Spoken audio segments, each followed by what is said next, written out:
If I were to start this video telling you about the man Sean Fedorchuk, more than likely almost all of you guys would have no idea who I'm talking about. But if I were to address this man by the pseudonym he goes under, that being Lucifer Valentine, more than likely again a lot of yous wouldn't know who I'm talking about. But for the very few who do know that name, Lucifer Valentine, more than likely you know of this man because of all the infamy attached with him. For those who are unaware, the name Lucifer Valentine mainly refers to the movie director that makes cinema, if you even want to call it that, that's characterized under extreme cinema. So think of films like Sallow, Serbian Film, Human Centipede, or Cannibal Holocaust. Films that put way more emphasis on violence and shock value as opposed to thickening the plot and character development. These are films that were never ever meant to appeal to a wide audience. When it comes to Lucifer Valentine's filmography, which I believe he's done roughly half a dozen films that he directed, all of them can be characterized under extreme cinema. His most notable work, I guess by the people who know of him, would happen to be a trilogy he created called the Vomit Gore trilogy. Yep, a trilogy title that sounds like something a gore grind band would make up. And when it comes to the individual films that are a part of this trilogy, the degeneracy doesn't lighten up at all. The title of these films are the following, that being Slaughtered Vomit Dolls, Regurgitated Sacrifice, and Slow Torture Puke Chamber. Oh, and how can I forget? He also made a prequel to this trilogy, most recently called Black Mass of the Nazi Sex Wizard. For research purposes, I ended up watching all of those films. Shout out to fedupmovies.com who have all of that if you're curious to watch it yourself. And, man, where to begin with the description of these films? Other than there is so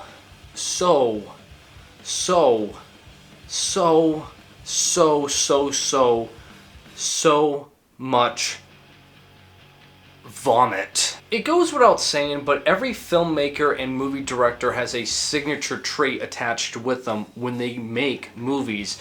And when it comes to Lucifer Valentine films, I can guarantee you whatever film you end up watching from his work, you're going to witness at some point an individual vomiting on screen. Which I would say if vomit or snot coming out of someone's nostrils grosses you out, do not watch these films because it does not let up. It's just basically like 90 minutes of witnessing that over and over and over again. Another way I could describe Lucifer Valentine films to you is the following.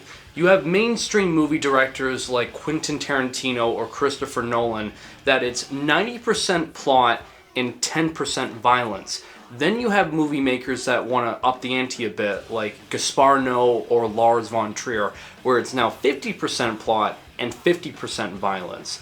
Then there's Lucifer Valentine, where it's nearly 100% violence, like I'd say 99% violence and like 1% plot, and that's me being generous. From my understanding of all the movie reviews and synopsises you can find online describing the Vomit Gore trilogy, is it all has to do with a girl who dies, and all of the imagery and scenes you're about to witness in that trilogy is this girl's experiences going through hell, I guess. Which I understand that movie directors do that all the time in film, and a lot of artists do it as well with like depictions of hell. And it's that Lucifer Valentine is doing it in this dark, surreal, torture corn type of way. It's just he did that in terms of execution in the most degenerate, lowbrow, and disgusting ways possible. The last thing I want to talk about with the filmography of Lucifer Valentine is the film I discovered him from quite a handful of years ago called Black Metal Veins. It's considered to be a drama-mentary or a drama documentary that follows roughly around 5 or 6 individuals who are heroin addicts but also fans of black metal, that it blurs the line between reality and fiction. I guess what's real about this film is the individuals are fans of black metal. There's footage where they are playing like guitars or performing vocals in vein of black metal. I mean, even some merchandise by Xastor and Leviathan can be seen in this film. Along with the fact that they are addicted to heroin and cocaine, as their bodies physically are basically destroyed by their addiction consuming their lives. As for what's fictional in this film, without spoiling it for you who are curious enough to watch it, there are some scenes that are dramatized, especially the ending of this film is plagiarized. Some of the occurrences are made up just solely for plot convenience, for the very little plot that there is. So take it with a grain of salt when it gets to the very crazy parts in the film. It's dramatized to some sense just to create a story. I'm not just saying this because I'm clearly a black metal fan, thus I have to think this film is great because of the references of black metal. But out of everything Lucifer Valentine did in his filmography, this is the only film of his I would genuinely recommend someone watching, because it's the only one that's just like actually interesting and well put together, because it reminded me so much of the film Gummo, of that experimental take of making a documentary film, exploring these dark, grittier parts of the world that you often don't think about. That obviously, if you're a fan of Gummo, I would strongly recommend giving Black Metal Veins a watch. I bring all of this up because this is all people knew about Lucifer Valentine. The name Lucifer Valentine, which a lot of people assume that wasn't his real name because, come on, Lucifer Valentine, that's extremely edgy. Along with the fact that his films were very disturbing and extremely grotesque to a whole nother level, and he was just very anonymous. Hell, people didn't even know who his true identity was for a really long time, that he was always considered to be this enigma in terms of extreme filmmaking. That wouldn't be until very recently, over the past handful of years, as one of the actresses that starred in a Lucifer Valentine film overheard a conversation stating Lucifer Valentine as Sean Federchuk. And when she told this to internet forums online, it led the internet down all these different rabbit holes as to truly understand who is Lucifer Valentine, aka Sean Federchuk. From what we now know, before making films going under the pseudonym Lucifer Valentine, Sean Federchuk used to be a musician in Winnipeg, Manitoba, Canada. The first band that he was a part of was called Bat Sweat when he was roughly around the age of 18. They would put out 2 demos, and while all of their material is like impossible to find online, all that I came across is that they did one live show on the Johnny Sizzle Show, a Canadian talk show that had a lot of indie and underground bands playing on his show, and it just so happened that Bat Sweat was one of them. And from what I gather of their musical approach with this one performance, is it's a mixture between like this lo-fi, sludgy noise rock approach. Bat Sweat would end up being a very short-lived band, because within the time span of 2 years it dissolved. However, 3 of the members of Bat Sweat, including Sean Federchuk, started up another band called Kittens. This band would mainly consist of 3 members, that being bassist Rush Desjardins, drummer Steve Kelly, and vocalist and guitarist Sean Federchuk.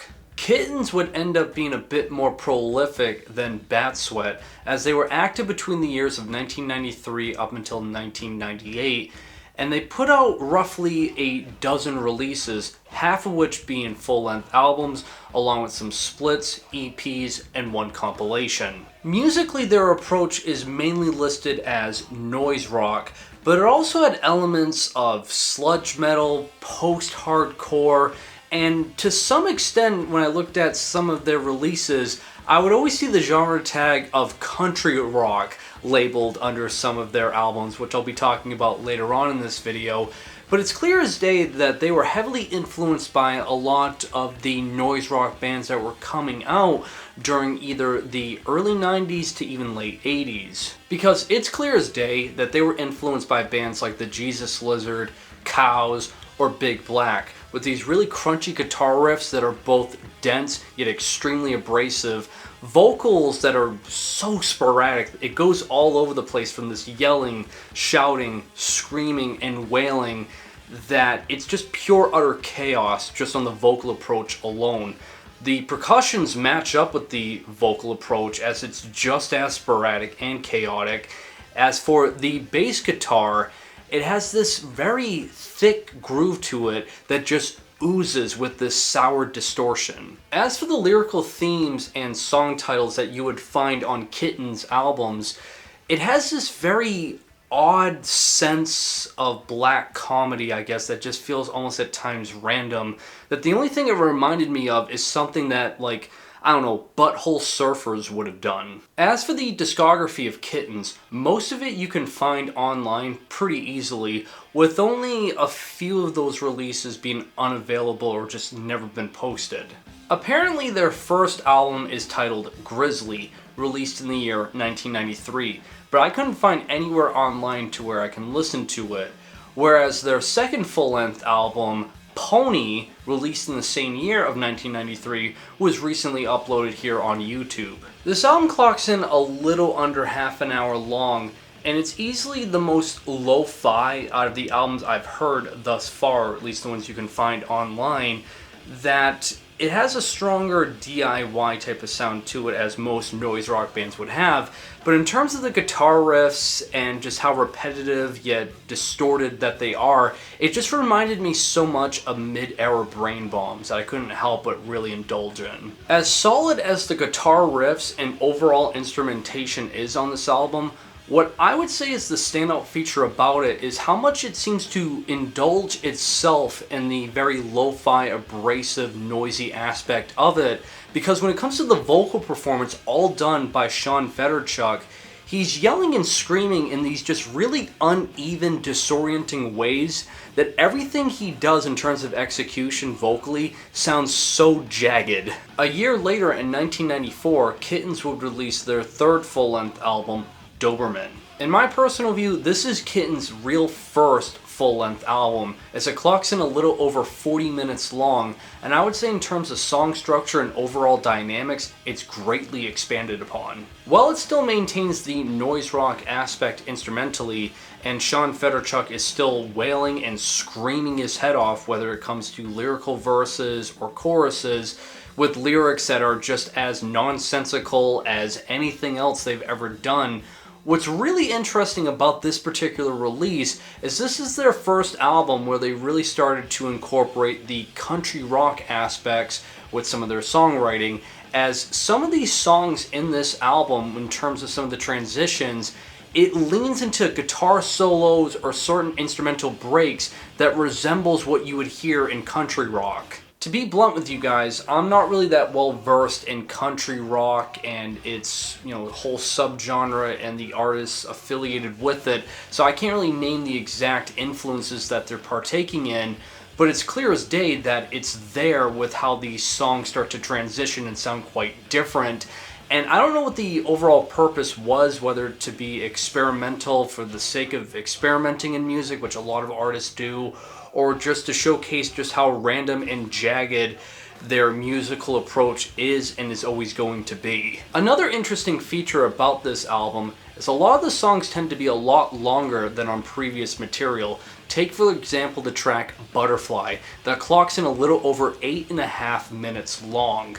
It starts off pretty simplistic with this monotonous, droning noise to start it off, but then transitions to elements really similar to that of sludge metal that's really slow, punishing, and heavy. And when you have Sean's vocals just shouting over all the thunderous and sludgy instrumentation, it's the type of stuff that sludge metal fans would absolutely fall in love with, and honestly, I had a lot of fun listening to this track. Then there's the song Pluto, the closing track, that clocks in just shy under 11 minutes long, and I believe it's the longest song they would ever write, that it's a roller coaster ride of noise rock, hardcore, and sludge all bouncing off of each other. I'm jumping a little bit ahead of myself here, and I'll probably say it again later on in this video, but I want to state it here as well. When it comes to basically this double life this man is living, that being Sean Federchuk, the musician, and Lucifer Valentine, the movie maker. It's night and day just how much better his musical career was with Kittens artistically compared to his movie directing with Lucifer Valentine. That honestly, if I had the ability to buy some of these Kitten albums, I would, because they are extremely fun to listen to. Kittens would remain pretty consistent releasing material on a yearly basis, because once again, a year later in 1995, they would release another album titled Tiger Comet. In terms of experimentation and ambitious, it's not as long as Doberman, and it kind of retreats back to their ideas of what they did on the first two albums. But in terms of execution and overall power and sound, this is without doubt their best. Because once again, it's another noise rock album, but they just add in so much more aggression. Everything is so much more bombastic when it comes to the percussions, the guitar riffs. The shouting is just as aggressive as ever before, and it just feels like such a jam out album from start to finish, because every single song stands shoulder to shoulder with one another and really just continues on the momentum track by track. Trying my best not to overhype this album, but the opening track on it, titled Carpenter, will make you want to listen to this album from start to finish. All the songs on this album range between either 2 or 3 minutes long, typically starting off with these gnarly guitar riffs that has this nasty sense of melody embedded within it that will just get drilled into your head, that I can't help but feel like this is a noise rock album that was meant to appeal to metal fans, whether that was the intention or not, because as I stated, everything about it just sounds so aggressive with the intention of just jamming out, wasting absolutely no time. Standout tracks on this album that I had loads of fun listening to would be Gold, Hornet, Pinata, and Mongoose. A little fun fact about this album that really surprised me is the opening track on it, that being Carpenter that I talked about earlier. It was featured in the soundtrack for the 2007 video game Tony Hawk Proving Ground, which how the developers of that game knew about this album from 12 years prior to feature it in their soundtrack is such an interesting mystery. But I'll state it one more time here. If you're looking for an adrenaline rush of aggression, regardless if it's noise rock or metal, and you just want to rage out, definitely listen to this album because it's an absolute banger. Once again, keeping it on a consistent basis, another year later in 1996, Kittens would do another release, that being a split with Shallow ND called Rhinoceros Love, both playing in the style of noise rock, both being from Canada. All the material that Kittens did would be followed up on their next album that they would do a year later. That album in question being Bazooka and The Hustler. This would end up being their longest full length they would ever do, clocking in at 49 minutes long with 14 tracks in total. Musically, this sounds like a combination of everything they've done before, as it has those sparse elements of country rock creeping through on what they did on Doberman, meets the obnoxious jam-out aggressive parts that they did on Tiger Comet. Looking at the track listing, it's pretty easy to tell which are like the fast jam-out portions, as songs on here are going to range around 2.5 minutes to 3.5 minutes long, and which songs tend to be a bit more experimental and ambitious, as again it starts reaching around that 10-minute mark of duration. The closing track on here, titled Water Skillers, is debatably their best song they would ever write if we're just solely looking at musicianship skill, because it's one of their lengthier tracks that gets really atmospheric at times, and dare I say almost kind of leans into post-metal territory that oddly enough sounds similar to something Neurosis would have done. In terms of retrospect, looking at this album knowing all about Lucifer Valentine, which Sean Federchuk would later on become, and you look at the song Great Dane, musically it's a really kick-ass track in terms of aggression and that jam-out portion that I was really starting to find a lot of fascination listening to with Kittens. What makes it such a standout and quite eye-opening is that there's a music video attached with it. The music video for Great Dane might not be all that mesmerizing for music video standards, but when you connect it to the fact that this all has to do with Sean Federchuk and Lucifer Valentine, and how everything's edited and captured with them playing their music to it being all this random imagery, and it's all very sparse in terms of the coloring and lighting, and it's kind of disorienting in that sense. It eerily resembles how the movies of Lucifer Valentine are edited and shot. In some sense, this music video feels like the call before the storm of all the perverse and disturbing things that Sean Federchuk would later on create as a filmmaker. It's also worth mentioning that during this time, Kittens was really active, not only releasing material, but performing live, as there's quite a bit of live footage of their performances that have been archived here on YouTube, and I'll have a link provided to it if you want to check it out. And it's just really surreal in some sense to know that the guy playing on that guitar, jamming out and shouting his head off and sweating from all the energy he's just exceeding from his body, is the same guy who did the Vomit Gore trilogy. Still, that being said, their live performances looked like total ragers that I bet people for today would have paid money to see it. Then in 1998, they would release their final full-length album, the Night Danger album.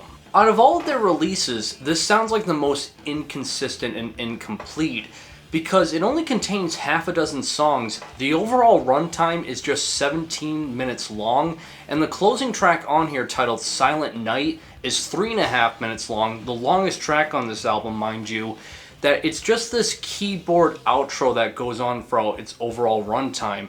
Everything else is just 14 minutes of noise rock that they jam out to, and then it just abruptly ends. Like, there's not much to say with it other than within the context of the history of this band, that apparently during this time they were kind of running out of steam in terms of just artistic creativity, and I feel like this album is at least a representation of that when you put it in the context for the band, because right after this album's release, they quickly disbanded. The only thing else that they would do is in the same year of 1998, they would release a compilation of all of their lo-fi material from either previous demos or previous albums, and then they just kind of called it quits. It wouldn't be until 2006 when Kittens would start doing reunion shows, and they did 2 shows with the noise rock band Ken Mode. Sadly, that reunion would be very short-lived, as their drummer, David Kelly, would end up passing away in 2008. There's not much information provided online as to how he passed away, but it's heavily speculated by some people that he took his own life as he was battling a lot of mental health problems. And that's all the information that I could find about Kittens online, as there's no interviews or websites telling me about their story. The only other thing I could tell you guys about, at least when it comes to Sean Federchuk and his musical career, is that somehow he got affiliated with Ken Mode, because on Ken Mode's 2006 full-length album Reprisal, it doesn't say the exact tracks, but apparently Sean Federchuk wrote some of the lyrics on that album. This now begs the question that I was wondering ever since I found out about this information of the connection between Sean Federchuk and Lucifer Valentine. What compelled Sean to go from making music like Kittens to making films under the alias of Lucifer Valentine? There is no direct, clear answer.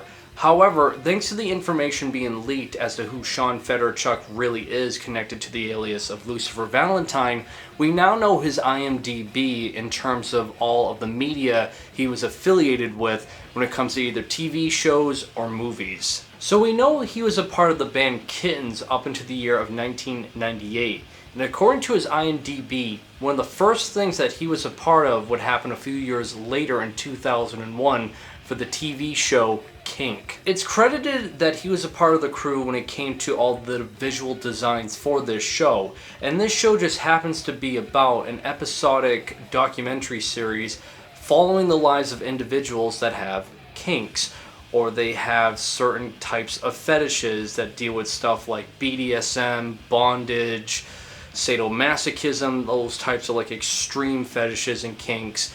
And it's just so convenient, I guess, in terms of like trying to understand the development for Sean Federchuk to get into Lucifer Valentine, when one of the first ever things that he was a part of was a show all about sexual fetishes. Other than that, and the movies that he would do under the pseudonym of Lucifer Valentine, it was really shocking to know that he was also an editor for the 2005 Academy Award show, and he was also an editor for the Alice in Chains music video, Lesson Learned. My theory when it comes to the transition between Sean Federchuk to Lucifer Valentine is he's always had these interests throughout his whole life. I mean, that extreme form of noise rock clearly meant he had some extreme forms of ideas in terms of art.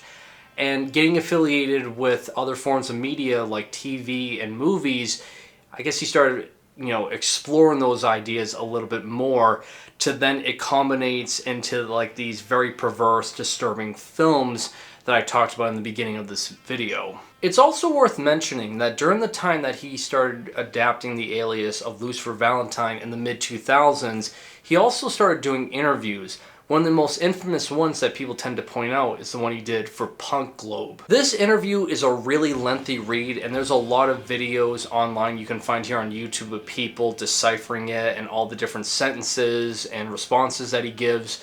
But to state it in short, this isn't Sean Federchuk doing the interview. It's his alter ego, Lucifer Valentine, as he's trying to portray this extremely edgy persona in this interview, the same way something like G.G. Allen would like transform to this degenerate man throwing, feces at people on stage, but be a bit more humble off stage. It's kind of like this alter ego thing is what he's going for. But, to state in some parts of it that he's dating his young blind sister, it's like, dude, this is all just for really cheap shock value and edge, and you're trying to portray yourself to be like this inhumane Lucifer Valentine villain just so your movies can come off all the more extreme. And that's the thing when it comes to this persona, this double life he's kind of living ever since he created Lucifer Valentine. Because a lot of people look at those films that I was talking about in the beginning of this video that it's a little too extreme. It looks like genuine torture to some extent. That how could someone agree to being filmed and doing the things that the woman and men were doing in those films? Thus, Lucifer Valentine, aka Sean Federchuk, has been gaining a lot more of this infamy and honestly controversy under his name, because people truly believe that what he's doing is either very unethical or just all outright illegal. Now, this video is already long enough, but it's worth mentioning here if you want to go down another rabbit hole. But this happened very, very recently, only a handful of months ago, that this YouTube channel, Trilogy Media, did their own investigation as to who really is Lucifer Valentine, aka Sean Federchuk. And it's really interesting in terms of all of the information they gathered when it came to his films, the people he worked with, and a lot of allegations piling up against him. I'll have it linked in the description below to where you can watch that video in its entirety. And what's really worth mentioning here for this video is not just all the allegations and investigation they did, but what they were able to get is an actual real footage shot of present day Sean Federchuk, of what he looks like today, because for years it was a mystery ever since he got out of Kittens as to what he actually looked like. The one thing I was just bummed about when it came to the video by Trilogy Media is they were so invested in terms of confronting and punking Lucifer Valentine, or really at this point I should just say Sean Federchuk all outright, because that alias is dead at this point, but trying to confront Sean Federchuk, that they never got a genuine interview with him face to face. And I would just like to know what this man's mindset is all about, because nowadays when it comes to all the interviews with his alias of Lucifer Valentine, it's clear as day he's just putting on an act, and I'd like to know what Sean Federchuk thinks now all about this fallout. Overall, looking at the story of this man, I feel like I'm reading three different biographies. You have Sean Federchuk, the man, who's now just dealing with the fallout of his filmmaking career. You have Sean Federchuk, the musician, who made some absolute ragers of noise rock music that is just so fun to listen to. If you want just obnoxiously aggressive music that's just meant for metal fans but played in the noise rock approach, listen to this, because I had so much fun listening to each album. I would love to own it on physical media one day, but they're pretty hard to come by.